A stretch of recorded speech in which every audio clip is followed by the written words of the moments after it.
Andresa, né, eu queria só ler mais uma notícia que, em nota, né, divulgada neste domingo, o Ministério das Relações Exteriores brasileiro destacou que o uso indiscriminado de algemas e correntes viola os termos do acordo com os Estados Unidos, firmado pelo Brasil, que prevê o tratamento digno, respeitoso e humano de repatriados.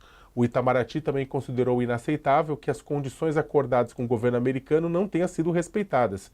A pasta declarou ainda que vai encaminhar pedido de esclarecimento ao governo norte-americano. Ontem, a ministra dos Direitos Humanos e Cidadania, Macaé Evaristo, recebeu os brasileiros deportados no aeroporto de Confins, em Minas Gerais. Ela reforçou que políticas migratórias não podem violar os direitos humanos e classificou as denúncias como muito graves. Vamos ver a fala da ministra Macaé Evaristo dos Direitos Humanos. Denúncias das pessoas que chegaram, elas são muito graves de violação. A gente tinha numa mesma aeronave famílias, crianças com autismo, com algum tipo de deficiência, que passaram por situações muito graves. Andresa, como é que você avalia a reação do governo brasileiro a toda essa história e toda essa situação? Estava ouvindo aqui um áudio que eu estava trocando com o ministro Supremo e ele estava dizendo aquele ponto que a gente estava comentando, né, que o problema não é a deportação, o problema é a forma como isso foi feito, né? Então, referendando um pouco o que a gente estava comentando aqui. A nota do governo brasileiro, do Ministério da Justiça, é muito branda, né? Ela usa quase, fala assim, olha, não pode fazer isso, tá? Diante do que a gente está assistindo, né, não só no Brasil, né, a gente está falando da Colômbia e outros países aí latinos, imagino que a nota deveria ser um pouco mais dura, um pouco mais firme. Claro que o ministro da Justiça é o Ricardo Lewandowski, que foi o ministro supremo, ele tem esse tom mais ponderado de fazer as coisas, mas neste momento não é uma nota do Ricardo Lewandowski, né?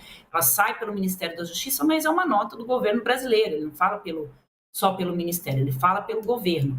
Então, imagino que deveria ter uma reação um pouco mais dura, um pouco mais firme, até porque, como a gente já comentou aqui, não é o primeiro voo que vai vir para o Brasil de deportados que estão nos Estados Unidos ilegalmente. Isso é só o começo de algo que vai acontecer. Eu queria trazer um ponto aqui, que o Jamil também já passou por ele, que esse é um discurso, essa é uma postura que o Donald Trump está fazendo para o seu eleitorado. Porque para o Donald Trump também ter um problema com toda a América Latina é uma questão que não é boa também para o governo dele. Então, ele está reforçando esse discurso, ameaçando, como ele sempre faz, né, a política da raiva e do medo, mas em algum momento também ele vai ter que dar uma recuada, porque eu comentei aqui, o Brasil está ali nos BRICS, o Donald Trump já falou que, olha, não venham fazer uma moeda própria de vocês, porque eu também vou retaliar. Então, ele também sabe que um passo em falso dele pode gerar uma contra-reação que também não vai ser boa para os Estados Unidos e para ninguém. Então, quem é que vai dar o primeiro passo para tentar jogar água nessa fervura? É difícil dizer, porque o Donald Trump não tem muito essa característica. E o governo brasileiro, imagino que se a situação continuar dessa forma, vai ter que escalar um pouco essa nota oficial, que foi muito brandinha para tudo que a gente assistiu aí, né, nesse episódio aí desse voo. Estados Unidos, até para poder contextualizar, os Estados Unidos deportaram mais de 7.600 brasileiros em 94 voos fretados entre 2020 e 2024 nas gestões Donald Trump e Joe Biden. Os dados são da própria Polícia Federal Brasileira a partir de informações oficiais dos Estados Unidos.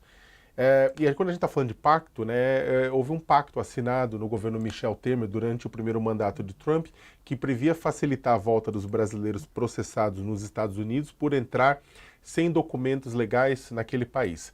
O acordo de deportação fechado entre dois países é considerado pelo governo brasileiro uma base de diálogo. Ô Jamil, aproveitando o gancho que